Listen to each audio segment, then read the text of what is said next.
कहाणी गरिबांचं नवीन वर्ष. अपंग रामदीन शहरातील एका गरीब वस्तीत राहत होता. त्याच्या बायकोचं बऱ्याच वर्षांपूर्वी निधन झालं होतं. तो त्याची 2 मुलं आशू आणि अंशिकाचा सांभाळ स्वतः करत होता.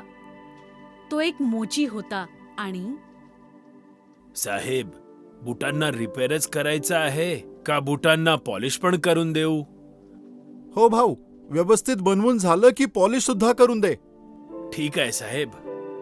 असं म्हणून रामदीन त्याचे शूज बनवून मग त्यांना पॉलिश करून देतो आणि मग गिऱ्हाईक त्याला पैसे देऊन निघून जातो. तो गेल्यावर रामदीनचा मुलगा आशू तिथे येतो आणि बाबा, मी जेवण आणलं आहे. आता आधी जेवण करून घ्या आणि जे काम करायचं आहे ते नंतर करा, समजलात? समजलं रे माझ्या बाळा. स्वतःपेक्षा तुला माझी काळजी असते. काळजी का नाही वाटणार? तुम्ही बाबा आहात माझे आणि या जगामध्ये तुमच्याशिवाय माझं आहे तरी कोण? नेहमी आनंदी राहा बाळा. तुझ्या या मोठ्या मोठ्या गोष्टी ऐकून खूप बरं वाटतं मला. संध्याकाळी रामदीन कामावरून घरी येतो तेव्हा आशू आणि अंशिका अभ्यास करत असतात. मुलांना अशा प्रकारे अभ्यास करताना बघून रामदीनला खूप बरं वाटतं. खूपच छान मुलांनो. असंच मन लावून अभ्यास करत राहिला तर तुमचं भविष्य उज्ज्वल होईल. बाबा, तुम्ही बघत राहा. मी खूप शिकणार आणि एक दिवस पायलट बनणार. हा पायलट काय प्रकार असतो बाळा? तोच बाबा, जो आकाशामध्ये विमान उडवतो. अच्छा, ईश्वरचा आशीर्वाद राहिलास तर तू पायलट होशील सुद्धा. अशा प्रकारे रामदीन मोचीचं काम करून आपल्या मुलांचं पालन करत असतो आणि तितक्यात एके दिवशी रस्त्याच्या अपघातात त्याचा अचानक मृत्यू होतो आणि बाबा, बाबा, मला पण बरोबर घेऊन चला ना. मी तुमच्याशिवाय इथे एकटा नाही राहू शकत बाबा. मला पण तुमच्याशिवाय नाही राहायचं बाबा. मला पण तुमच्या सोबत यायचं. मुलांचं असं रडणं पाहून तिथे उभ्या असलेल्या लोकांचे डोळे पाणवतात आणि ते भाऊ, रामदीनच्या पोरांचं रडणं तर आता बघावतं नाहीये. लवकर ह्याच्या अर्थीला घेऊन जावा, नाहीतर मुलांचं रडणं बंद नाही होणार. ह्यांचं म्हणणं अगदी बरोबर आहे. मुलांचा विचार करा आणि रामदीनच्या अंत्यसंस्कारासाठी अजून उशीर नका करू. असं बोलत असतानाच लोक त्यावेळी रामदीनच्या मृतदेहाला अंत्यसंस्कारासाठी घेऊन जातात आणि त्याचा अंत्यसंस्कार करतात. ह्याच्या काही दिवसांनंतर दादा, आता आपण काय करायचं? बाबा तर निघून गेले, आता मला कोण भरवणार? तू अजिबात रडू नकोस. तुला जेवण मी करून देत जाईन आणि तुझ्या शिक्षणाचं पण मीच बघीन, समजलीस? पण तो पैसे कुठून आणणार? मी मोचीचं काम करीन अंशिका. मी बाबांचं दुकान सांभाळीन आणि पैसे कमवायला सुरुवात करणार. त्या दिवसानंतर आशू त्याच्या वडिलांच्या जागी बसून मोचीचं काम करू लागतो. बूट आणि चपला ठीक करून घ्या. या दादांनो या. बुटांवर पॉलिश करून घ्या. जुनी बूट आरशासारखी चमकतील. जुनी बूट नवीन दिसतील. आशूचं हे गाणं ऐकून अमन नावाचा एक माणूस तिथे येतो आणि काय रे, तू तर इथे नवीन दिसतोयस. आधी इकडे कोणीतरी दुसरा बसायचा ना. त्यांनी काम करणं सोडून दिलंय का? ते तर हे जगच सोडून गेले साहेब. असं म्हणताच आशूचे डोळे भरून येतात आणि मग तो अमनला त्याच्या वडिलांच्या मृत्यूबद्दल सांगतो. जे होणार होतं ते झालंय बाळा. गरीब माणसाला देव नेहमी जास्तच शिक्षा देतो. स्वतःचं काम नेहमी इमानदारीने कर, म्हणजे कुणासमोर खाण्यासाठी हात पसरावे लागणार नाहीत. आशू त्याचं काम मन लावून करतो आणि हळूहळू त्याचे थोडे पैसे सुद्धा जमा होऊ लागतात. तो सकाळ ते संध्याकाळ मेहनत करत असतो आणि आनंदाने घरी परत येतो. दादा, आज तू काय आणलंस माझ्यासाठी? तू सकाळी काय आणायला सांगितलं होतंस? गरमा गरम जलेबी. तर मग तेच तर घेऊन आलो आहे. तू खूप चांगला आहेस दादा. तुला माझ्या सगळ्या गोष्टी लक्षात राहतात.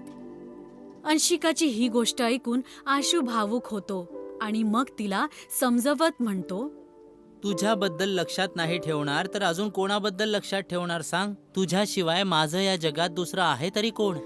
दादा, बाबांची खूप आठवण येते.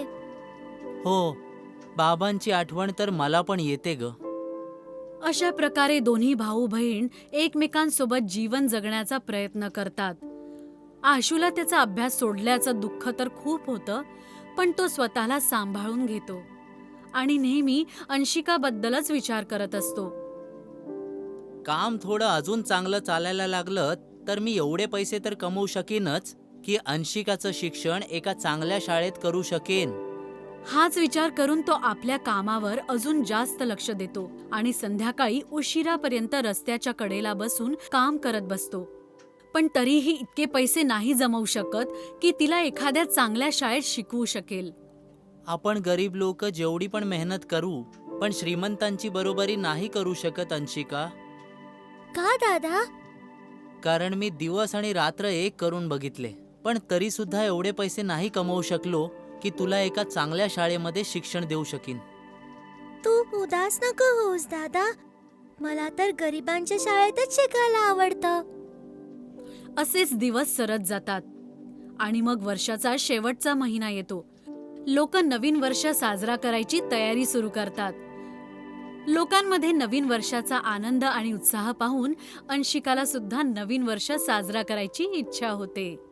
आणि मग दादा, मला नवीन वर्ष साजरे करायचंय. तर मग कर ना साजरी, मी कुठे नाही म्हणालो तुला. आशूचं असं बोलणं ऐकून अंशिका थोडी नाराज होते. आणि मग बाबा असते तर कधीच असं म्हणाले नसते. बाबा नवीन वर्षी मला खूप नवीन गोष्टी आणून द्यायचे. आणि तू? आणि मी तुला काहीच देऊ शकत नाहीये हेच बोलायचंय ना तुला? हो हो हो, असंच म्हणायचंय मला. अंशिका असं म्हणताच आशू हसत हसत तिला पटवायला लागतो. आणि अगं माझी वेडी बहीण, मी कोणासाठी कमवतोय? तुझ्याचसाठी ना. त्यासाठी तू चिंता करू नकोस. मी तुझ्यासाठी नवीन कपडे, मिठाई आणि खूप साऱ्या गोष्टी घेऊन येईन. मग आपण दोघं मिळून आपल्या घराला सजवू आणि नवीन वर्ष साजरी करू. खरं सांगतोस? हो, मग नाहीतर काय. त्या दिवशी आशूच्या मनात नवीन वर्ष साजरा करण्याचा उत्साह जागृत होतो आणि तो संध्याकाळपर्यंत वेळ कसा बसा काढतो. बाजारात जाऊन अंशिकासाठी नवीन कपडे आणि मिठाई विकत घेतो. तिथे अंशिका देखील आशूच्या घरी परतण्याची आतुरतेने वाट पाहत असते. पण घरी परत जात असताना आशूला अचानक एका कारचा धक्का लागतो. ह्या मुलाला फारशी जखम नाही झालीये मिस्टर आनंद. थोड्याच वेळात शुद्धीत येईल हा पोरगा. हे ऐकून खूप बरं वाटलं डॉक्टर. कोणास ठाऊक कोणाचा मुलगा आहे. कुठल्या तरी गरीब घरचा मुलगा वाटतोय. थोड्या वेळाने आशू शुद्धीत येतो आणि आनंद आणि त्याची बायको आशूला याबद्दल विचारतात.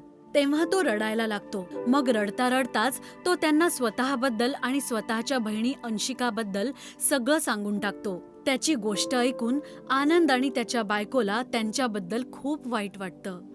बाळा, देवाने तुम्हा दोघा बहीण भावांना खूप कष्ट दिलेत. पण जर तुझी इच्छा असेल तर तुझे सगळे दुःख दूर होऊ शकतात. कारण आम्ही तुम्हा दोघांना दत्तक घ्यायला तयार आहोत. हो बाळा, आम्हाला स्वतःचं एकही मूल नाहीये आणि आज आम्ही नव्या वर्षी अनाथ आश्रमातून एक मूल दत्तक घ्यायला जातच होतो की रस्त्यात तू आमच्या गाडीच्या समोर आलास आणि ऍक्सिडेंट झाला. कदाचित देवाची हीच इच्छा असेल म्हणूनच आपली भेट झाली. आनंद आणि रजनीला इतक्या आपुलकेने बोलताना ऐकून आशूच्या आनंदाला पारावार उरत नाही आणि तो, तुम्ही खरंच आमच्यासारख्या अनाथ भाऊ बहिणींचे आई वडील बनायला तयार आहात का?